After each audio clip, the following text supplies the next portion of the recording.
ஏன்னா இது தந்தை பெரியார் அவர்கள் மூட்டிய நெருப்பு. பேரறிஞர் அண்ணாவும் முத்தமிழர் கலைஞர் அவர்களும் வளர்த்தெடுத்த நெருப்பு. நம்முடைய தலைவர் இன்னைக்கு வரைக்கும் காத்து கொண்டிருக்கக்கூடிய நெருப்பு. அந்த நெருப்பு கடைசி தமிழன் இருக்கிற வரைக்கும் பரவிக்கிட்டே தான் இருக்கும். அதனாலதான் இன்னைக்கு தீ பரவட்டும் சொன்னா ஒரு கூட்டத்திற்கு பயம் வருது, எதிர்க்கிறாங்க.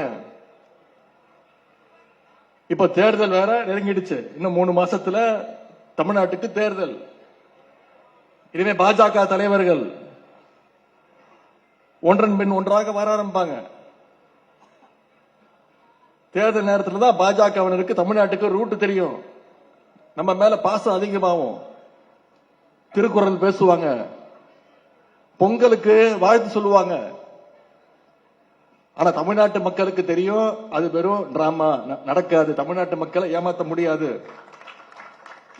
இதே பிரதமர் 2 வருடங்களுக்கு முன்பு, 1.5 வருடங்களுக்கு முன்பு பீகார் தேர்தலில் பிரச்சாரத்தில் போய் கலந்து கொண்டு ஒன்றிய பிரதமர் திரு நரேந்திர மோடி அவர்கள் பேசினார். பீகார்ல, ஒடிசாவில் பேசினார். மன்னிக்கணும், ஒடிசாவில் தேர்தல் பிரச்சாரத்தை கலந்துக்கிட்டு பேசினாரு. கோவில் சாவிய, அங்க இருக்கக்கூடிய ஒடிசாவில் இருக்கக்கூடிய கோயில் சாவிய ஒரு தமிழர் திருடிட்டு போயிட்டான் அப்படின்னு பேசி தமிழ்நாட்டு மக்களை கொச்சப்படுத்தினவர் நரேந்திர சிங் மோடி அவர்கள். பீகார் தேர்தலில் ஒன்றிய உள்துறை அமைச்சர் திரு அமித்ஷா என்ன பேசினாரு?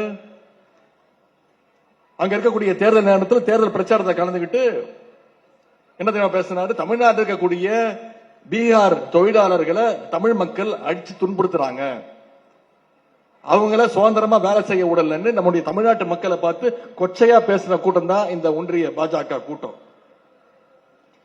எனவே நீங்க திருவள்ளூர்கிட்ட போய் தமிழ் டியூஷன் கத்துட்டு வந்தாலும் தமிழ்நாட்டு மக்கள் என்னைக்குமே இந்த பாசிச கூட்டத்தை ஏத்துக்க மாட்டாங்க, நம்ப மாட்டாங்க, உங்ககிட்ட ஏமாற மாட்டாங்க.